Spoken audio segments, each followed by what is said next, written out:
Okay. Now, bottom of the deck, we've got 7 of Arrows. 7 of Arrows is insecurity, anxiety. This is kind of head trip. If you'll look at, there's some kind of energy up here at the top of this person's crown chakra. There's arrows flying in. These look like ghosts and skeletons riding ghost horses. Again, that kind of plays in with the mind playing tricks on you, imagination. For some of you, it may be soundly based in other people, but typically this card indicates that there's something going on in your mind. Anxieties and insecurities about the way that you're thinking or processing your situation. Again, doesn't mean that there's not real stress going on, but it could be that you're playing a role in your emotional distress. It's a very human, very normal thing for us to do, but sometimes we can take the situation and make it even worse by the way we think about it. Arrows is the suit of air. So anytime you're dealing with the air suit, you're dealing with your thoughts, your logic, information, that sort of air elemental. So again, be careful how you're thinking about a situation. We see here up on our top row, we see responsibility, we see burden, we see issue, right? Having to do with the daily grind, the struggle of your day-to-day reality. This is a heavy burden. Typically, it relates to the hearth fires. It relates to the home. You see kind of the teepee here. This person's back is bent, but they're walking towards that. The responsibilities that you're taking on are because you're trying to take care of your home and your family life. Now, 10 indicates a sense of completion, so it could be that these are behind you. In the position it's in, it's kind of moving towards the past tense, but it's been something that's been on your mind. You've been focusing on your responsibilities because you've had a lot of things going on. With this card, there's also a sense, I shouldn't have put this stuff in the plants, I suppose, but it's whatever. I'm trying to use my light in this room better. It's not really working out all that well, but I can't do the lamp and the space heater at the same time, and it's freezing up here. Anyhow, we've got the Strength card. Strength is related to the Leo suit. Doesn't have to specifically be a Leo, but this is about strength of inner character. So you've been coming from this period of time where you've been feeling burdened and having a lot of responsibility. There may be other options for you in how you're dealing. Tapping into that internal strength. Delegating. Sometimes, knowing which battle to fight is half the battle. You don't have to take on them all. Choose your battles wisely, and that can help you alleviate. I'm also feeling that for a lot of you, you may need to be delegating some of the responsibilities that you otherwise would do yourself. It may be better to ask or allow for your kids, your partner, whoever lives with you, to take on some of those responsibilities. Even if they don't do as well as you would do if you did it, it may not even matter in the long and short of it. People will get better at doing tasks the more practice they have with that. So be careful you're not overburdening yourself to take on somebody else's burdens. And then we see this energy of hearth fire. Again, that theme is mirrored from the responsibility card back here, where we had a sense of hearth fire issue. Strength and Leo, I will note, is associated with the heart chakra. So is the 8 of Wands hearth fire card. That's very much about heart chakra issues. So if you feel that you don't deserve to have your family help you with things, take on additional tasks and chores at home, or other types of responsibilities, that could be because you're having an issue with self-love. So self-love may be very important to examine at this point.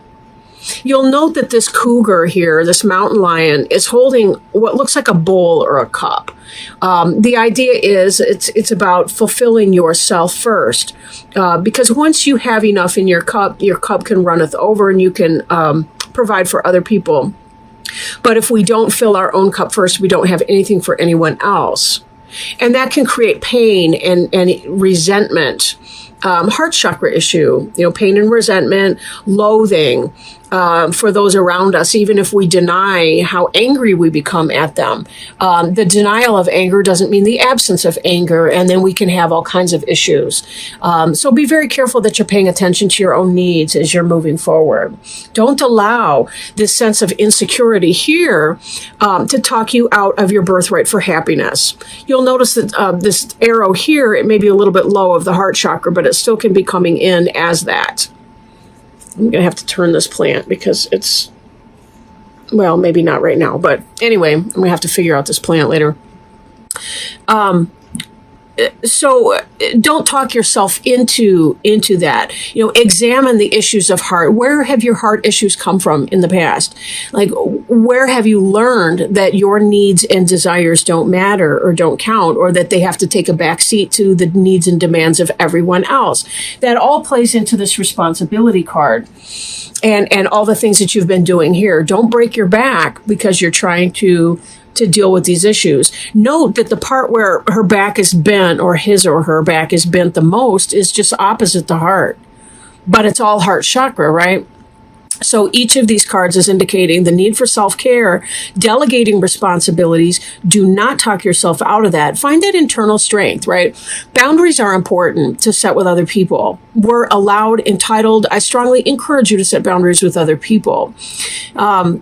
The fact is, if you, without boundaries, we would kill each other. I mean, it's a given, right? Imagine yourself on a road. You're driving down the street. Maybe it's usually a 3-lane road, and you've been on a road where they've just resurfaced, right? And they have no lines painted yet, and people are kind of all over. They have nowhere to go. Like they don't know how to drive on that.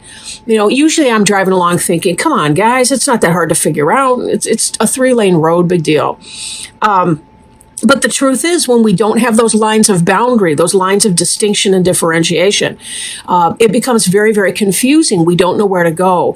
Learning how to hear no, learning to speak no is some of the most amazing empowerment that you can do for yourself and for other people.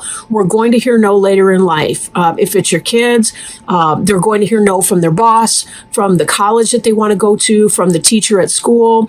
They're going to hear no from their friends, parents. They're going to hear, we're all going to hear no for our entire lives. So we may as well learn how to hear it and how to be comfortable and how to accept that. And that's part of that experience. We teach others how to treat us. And part of the strength card too, and then I'll move on to some of these other cards here.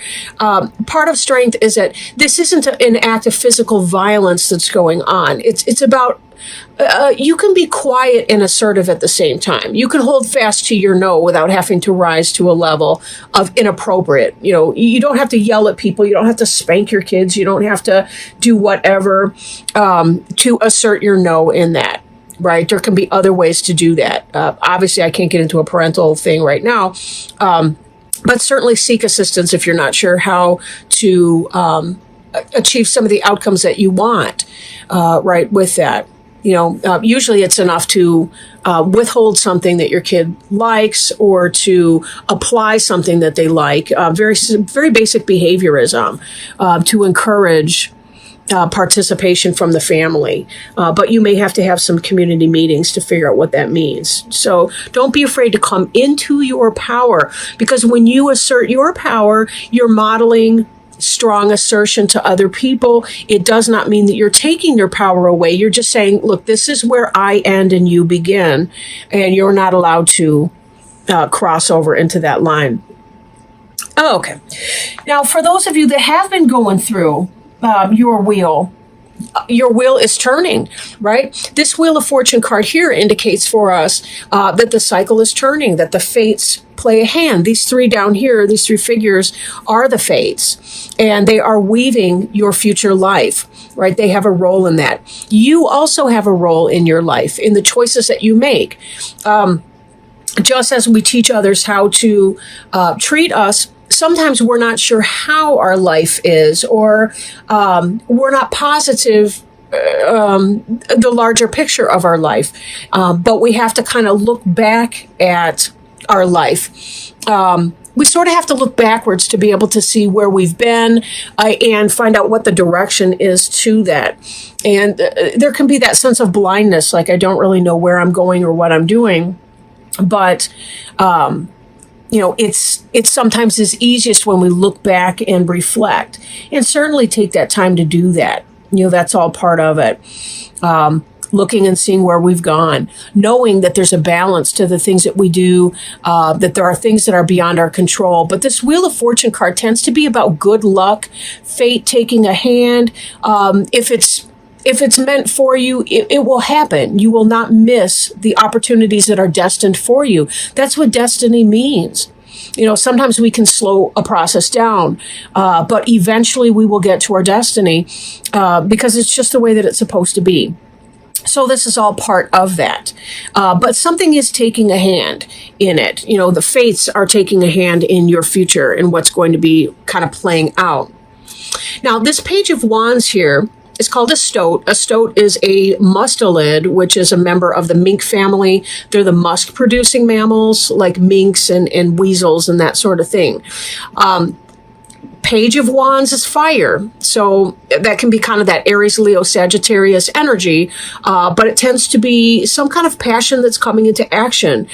For some of you, if we're looking at a career thing, and I do want to bring in our Knight of Wands, which is Fox, this is a progression. Some kind of fate comes into play, and something that you've been feeling passionate about, that you've been wanting to get in motion in the way of either relationship, a new relationship, or it could be a new passionate start in your business, whatever life phase you're in right now. Fate is playing a hand, and you're seeing this develop. From the Page of Wands, the communication that's coming in, some kind of passion that you're putting into action, and the Knight is really the one that's got the energy to make it happen. So this is a progression. This is about something that's manifesting for you that you feel very passionate about, that has your fire energy up. Because again, that's what Wands is all about, fire energy. And Wheel of Fortune indicates that it's fated to happen. You guys have been patiently waiting. If I remember from your last reading that I did, something was delayed coming in. This looks to me exactly as though, I love this plant, but it's grown big, like even in the 2 weeks since the last reading. But anyhow, something that you've been passionate about is coming in. And there's no question about that. Now, the Knight of Wands there, the fox, kind of looking towards the rear. That, to me, has to do with the Wheel of Fortune, how we look back on our life and we see the patterns, like, oh, yeah. So there may be a little bit of that element as well that's coming in. And then, interestingly enough, we do have the Queen of Wands, but we'll get into that coming up here in a moment. Three of Cups, joy, celebration, right? These cranes, they're about, their mastery of the earth element, which is getting things started, the jots and tittles, the accounting, the bean counter type stuff. They're also water. They receive nutrition from the water in that they fish, and they pull up their food from inside the water. That's why they have these long wading legs, but they can also fly. So they're a really great balance between those three elements there. Perfect to grace our Three of Cups card. Cups is water. That's about joy, emotion, celebration, spirit. What a happy card for those of you. You're celebrating because you've been taking on all these burdens and this responsibility, but fate is taking a hand in it. And whatever it is that you've been trying to do, to juggle, to balance, it is coming through for you. This stuff is happening. But because you're having expansion in this other area, it will be necessary for you to kind of set some chore charts or what have you at home, come up to some agreements with your partner or your roommate or whoever you're living with, to be sure that you can focus some of this attention on what's developing, what's blooming. On a really great note, we move from joy to balance energy. This is a wonderful card. This balance energy is yin and yang polarity. This is about giving birth to a new project, a new design. This could be for some of you a literal pregnancy. There's always that as well as a possibility. Especially when we have all these, Page of Wands, Knight of Wands energy. We got this Queen of Wands coming up here too. And Queen of Wands is a rabbit. And she's got her egg right here. So for some of you, it can be a literal pregnancy. So double down if you're not interested in having a child right now. But for a lot of you, it really is about getting that business off the ground. It's about the new relationship that's beginning and all the rest of that. And lots to celebrate about.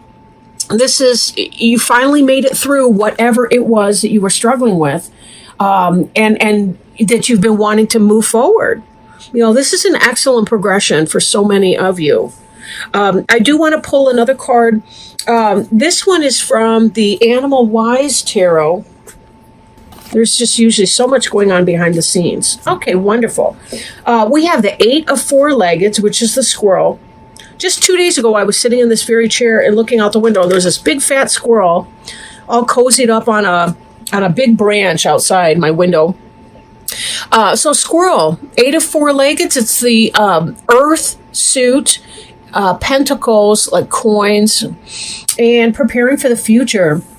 I'll read this for you, but it is kind of long. Squirrels are members of the rodent family who are active throughout most of the day, scurrying about for food and digging holes in the earth to store and hide food for later times.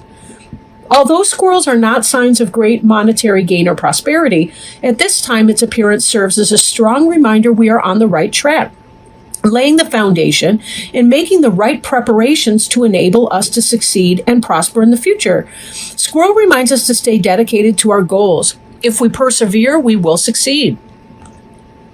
There are 2 main types of squirrels, and both types are sociable, although neither like strange squirrels within their home environments. The red squirrels are the sentinels who chatter and scold loudly when strangers or intruders appear. This signals the presence of something different in the area to warn not only other squirrels, but also other animals as well. Because of this, squirrel reminds us to be alert and to persevere without allowing ourselves to be distracted. The gray squirrel is the most common and the most enthusiastic. They do not hibernate but build a nest, usually ball-shaped, for storing food and where it can survive comfortably throughout the winter. Again, squirrels are a reminder to prepare ourselves for possibilities in the future. All squirrels are very communicative with loud chatter, whether playing or sending out warnings. They also have a subtle body language, using their tails to communicate messages as well. When squirrel appears, it is a reminder to develop our communication skills because these must be an important part of our preparations. Again, this makes me think of before when we're talking about responsibility and strength and hearth fire, and taking that information to communicate to your family what your needs are and how they need to help chip in as you're beginning to get your new endeavor up and underway. Questions to ask. Are we looking for shortcuts or a fast food approach to success? Are we looking for the quick and easy? Are we not making proper preparations? Are we too active or too busy, manifesting workaholic energy? Are we not really planning for the future? Are we too erratic in our activities, running to and fro and not really accomplishing anything? Do we need to save at this time? Right? So these are some questions to ask, anytime that you come into squirrel energy, because they really do have that groundwork that they're laying, right? And that's what you've been seeing here. So it's kind of like when you take a few steps right now, it'll save you some steps in the future. There was an old saying, a stitch in time saves 9, meaning you notice a small tear, you sew it up right now because it'll take a stitch or 2 instead of having to redo the entire coat later on when it's lying in threads on the floor.